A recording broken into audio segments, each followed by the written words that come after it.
Assalamualaikum warahmatullahi wabarakatuh. Salam sejahtera bagi kita semuanya. Pada kesempatan kali ini saya akan membahas tentang koneksi antar materi refleksi modul 1.1 dari pemikiran-pemikiran Ki Hajar Dewantara. Saya Hafid, calon guru penggerak Angkatan 5 Kabupaten Lamongan, mengucapkan selamat menyelami pemikiran-pemikiran Ki Hajar Dewantara. Semoga kita semakin merdeka dan memerdekakan anak didik untuk selanjutnya. Merdeka belajar, Indonesia jaya. Anggapan saya terhadap siswa dan pembelajaran di kelas sebelum mempelajari pemikiran-pemikiran Ki Hajar Dewantara dalam program calon guru penggerak ini, saya belum sepenuhnya memerdekakan anak dalam belajar karena masih terpaku pada hasil lewat angka-angka yang ditentukan oleh KKM, dan bukan pada proses anak sesuai dengan kodrat mereka dan minat bakat mereka. Saya juga tidak bertanya pada anak model pembelajaran seperti apa yang mereka inginkan. Proses transfer ilmu sebagian besar masih terpusat. Selain itu juga saya masih terfokus pada suasana yang tenang dan kondusif adalah simbol dari pembelajaran yang sukses tanpa adanya proses belajar sambil bermain. Sehingga realitas yang seperti itu menimbulkan kondisi-kondisi psikis pada anak yang bisa berdampak pada ketidakpercaya dirian anak. Siswa tidak menjadi dirinya sendiri karena berorientasi pada pemenuhan standar nilai. Itulah anak seolah hanya diukur dengan angka atau kategori pintar atau tidaknya, sehingga tingkat kepercayaan diri anak menurun dan anak berlomba hanya untuk mendapat nilai bagus seperti apapun caranya, tanpa saya memberikan ruang bagi mereka untuk menjadi mereka sendiri. Karena ruang ekspresi yang terbatasi, beberapa anak terlihat pasif dan kurang motivasi ketika ada di dalam kelas. Selanjutnya, pendidikan karakter tidak maksimal di dalam kelas. Adanya rasa takut yang berlebihan dalam diri anak untuk bertindak sesuai dengan minat dan bakat serta pembelajaran seperti apa yang mereka inginkan membuat esensi dari pendidikan karakter tidak terserap maksimal. Adanya penekanan dalam punishment juga ketika melakukan pelanggaran membuat karakter anak tidak terbentuk secara alamiah.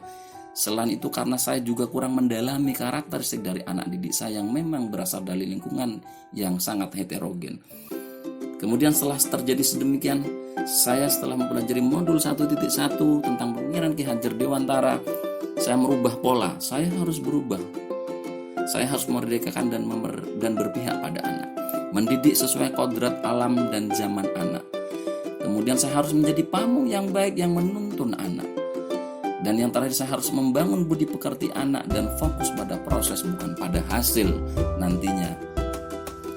Kemudian ketika kita memberikan dan berpihak kepada anak, dengan memberikan anak ruang yang seluas-luasnya untuk belajar berkreasi sesuai dengan karakteristik dan gaya belajar anak masing-masing, saya sebagai pendidik harus mampu menjadi among yang mendesain pembelajaran sesuai dengan heterogenitas siswa dalam pembelajaran tersebut.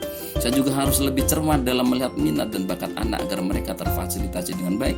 Anak menjadi senang dan semangat dalam belajarnya, sehingga akan tercipta kondisi-kondisi yang sangat menyenangkan bagi mereka. Kemudian mendidik saya dengan kodrat alam dan zaman anak. Anak bukanlah kertas kosong atau tabula rasa yang harus kita tulis agar sesuai dengan apa yang kita inginkan. Akan tetapi anak sudah membawa karakter unik mereka. Mereka sudah membawa karakter masing-masing yang terbentuk pada lingkungan terdekat mereka seperti keluarga, kultur budaya, dan letak geografis wilayah. Sehingga kita tidak bisa menghapus sifat dasar mereka. Yang bisa pendidik lakukan adalah menuntun dan mengarahkan agar sifat bawaan anak menjadi lebih baik. Sedangkan kodrat zaman anak merupakan perubahan pola zaman yang terdiri dari konten, pengetahuan, dan keterampilan sesuai dengan abad anak. Sebagai pendidik, kita harus mendidik agar anak terbekali dengan konten pengetahuan sesuai dengan perkembangan zamannya, seperti pada abad 21 seperti saat ini. Selanjutnya, saya harus menjadi pamong atau penuntun yang baik buat mereka. Anak positif sebagai subjek pembelajaran yang sesungguhnya. Jadi pendidik harus menjadi among yang tulus bagi mereka. Kita harus menuntun segala kodrat yang ada pada anak agar mereka mencapai kebahagiaan dan keselamatan yang setinggi-tingginya, baik sebagai individu atau sebagai anggota masyarakat. Kita harus menuntun sesuai bakat dan minat anak, tidak memaksa anak sehingga tercipta suasana pembelajaran yang menyenangkan.